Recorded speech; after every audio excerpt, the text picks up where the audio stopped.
stabbing attack is thwarted in the northern West Bank and another near Jerusalem as the assailants are both killed.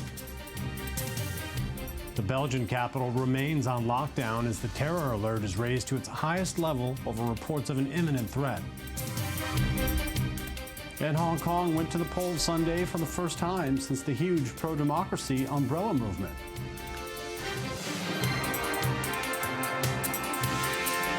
Hello and good morning and welcome to I-24 News. I'm David Matlin. In the latest attack, a Palestinian tried to stab an Israeli this morning after a taxi the attacker was riding in collided with the Israeli's vehicle at the Kfar Adumim junction near Jerusalem. The Israeli was lightly wounded. It's unclear if he was hurt from the car crash or the attempted stabbing, but the terrorist was shot and killed on the scene. And in a separate incident this morning, a stabbing attack has been thwarted in the northern West Bank near a military base. The female Palestinian assailant was apparently killed when she was run over by former regional council head Gershon Masika in his car. I picked up some hitchhikers nearby, and suddenly someone shouted, "There's a terrorist." I saw a large woman holding a knife, running after a girl. I didn't think twice and diverted to my right, and pressing full gas, I hit her. I stopped sideways, and then the soldiers came and continued shooting at her until she was fully neutralized. Well, 4 people, including a 13-year-old girl, were wounded in a stabbing attack in the southern Israeli city of Kiryat Gat Saturday evening. The Palestinian assailant was caught hours later with a blood-soaked knife on the same street where the attack took place. Roadblocks were erected at the entrances to the town for the duration of the search, effectively enforcing a complete lockdown of the city. The suspect was led away from the scene guarded by dozens of policemen who held back a crowd of angry locals. I was driving my car in this road and I saw a person who I know. He was standing, then he collapsed at the road. Then I saw somebody running in a nearby King David Street, and when I arrived to the scene, I saw 2 stabbed women. I ran toward nearby construction site because I saw somebody was running there, and a Mazda car was trying to run over him. Egyptian President Abdel Fattah al-Sisi cast his vote in the second phase of Egypt's parliamentary elections today. In the first round, held in October, Egyptians turned out in low numbers, with Sisi loyalists winning a landslide. Egypt's last parliament was elected in 2012 in the first election after the popular uprising that ended Hosni Mubarak's 30-year rule. Voting then was marked by long lines and excitement. The now outlawed Muslim Brotherhood won about half the seats. And Brussels is on terror lockdown still today, with armored personnel carriers in the streets. The Belgian capital closed its metro system and shopping centers as the terror alert was raised to its highest level over reports of an imminent threat of a Paris-style attack. Belgium's prime minister said that police and soldiers had been deployed throughout the capital as a manhunt continued for the fugitive Salah Abdel Salam, who was thought to be armed with a suicide belt. Reports said he was in the Brussels area and trying to get to Syria. Earlier, we were joined from Brussels by political advisor and analyst at DOTS, Eric Tate, to discuss the lockdown. Well, I thought in the afternoon yesterday, after the announcement from the Belgian Prime Minister in the morning, that there was a bit more activity in the city. People seemed to have a bit more confidence to be able to go out in the parks, and I thought maybe that this could pass over relatively soon. But however, when I was walking around in the evening, it was completely dead. Almost all of the bars were closed, all of the restaurants were closed, and there really wasn't any activity, at least in my area, to be seen, which is normally quite an active area. People obviously wanted to stay inside and stay safe. The latest news, which I've just seen in the Belgian media, is that now it will not run until at some point on Monday. And so now this is beginning to raise questions for people, I think, regarding school and work on Monday morning. And how this would affect them tomorrow. Well, Myanmar officials say that at least 90 people are dead in a jade mine landslide. Landslides are not uncommon in the region. Most of the dead are thought to be people who tried to make a living by climbing on waste material dumped from nearby mines, searching for fragments of discarded jade. It's unclear what caused the collapse. And Hong Kong went to the polls Sunday for the first time since the huge pro-democracy protests in the city.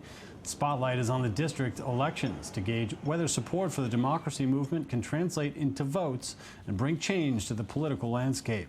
Hong Kong is semi-autonomous, but there are fears that Beijing's influence is growing. Tens of thousands of protesters took to the streets for more than 2 months last year, demanding fully free elections for the city's next leader in what became known as the Umbrella Movement.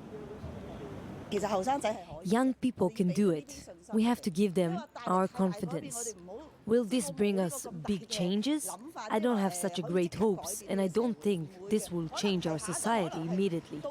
Maybe changes will come to them, to our next generation, but we have to take the first steps and at least give them a chance. I hope Hong Kong will be stable, and with stability comes prosperity. People should not stir up trouble. And former South Korean President Kim Jong-sam, who was elected to office in 1992 and put an end to more than 3 decades of military rule, died early on Sunday at the age of 87. He'd been in ill health and died of heart failure after midnight on Sunday, according to officials. He faced some criticism for failing to join forces with his rival democracy leader when military leaders agreed in 1987 to a constitutional amendment allowing free direct voting for the presidency. He served as president from 1993 to 1998. And Bangladesh executed 2 opposition leaders early on Sunday for war crimes committed during the 1971 war to break away from Pakistan, a senior police official said, in a move likely to draw an angry reaction from supporters. The Supreme Court had previously rejected their appeals against a death sentence imposed by a special tribunal for genocide and torture of civilians during the conflict. Saladuddin Kedar Chowdhury and Ali Hassan Muajid were the top war criminals during our liberation war. They committed crimes like violating women and killed freedom fighters. We are here waiting to see the execution of these war criminals. In other news, for the 4th consecutive month, businessman Donald Trump has the lead for the Republican presidential nomination, according to a new national poll by the Washington Post and ABC News. Well, thousands of people showed up to hear what Trump had to say at his latest campaign stop. ABC News has more.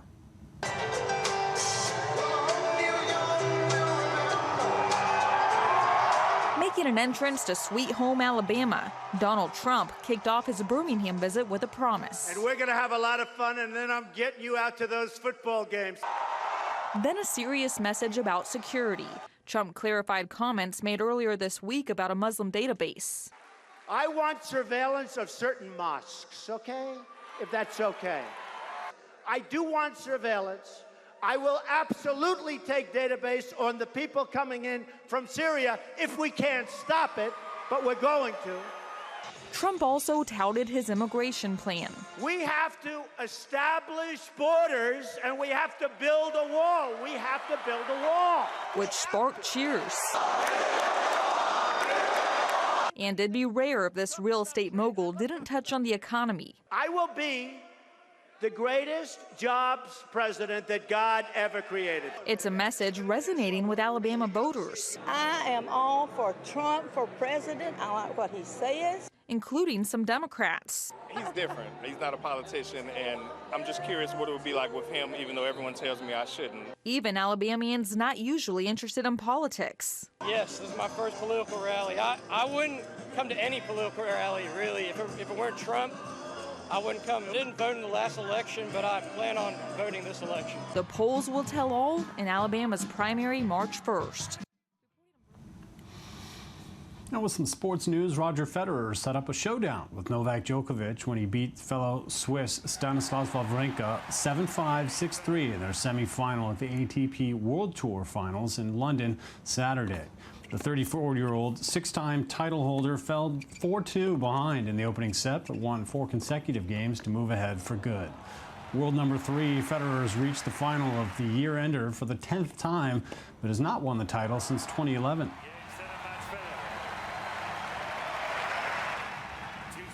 Well, that's all for our top stories here this hour at I-24 News. I'm David Matlin here in the Jaffa Port of Israel. Thanks for joining us.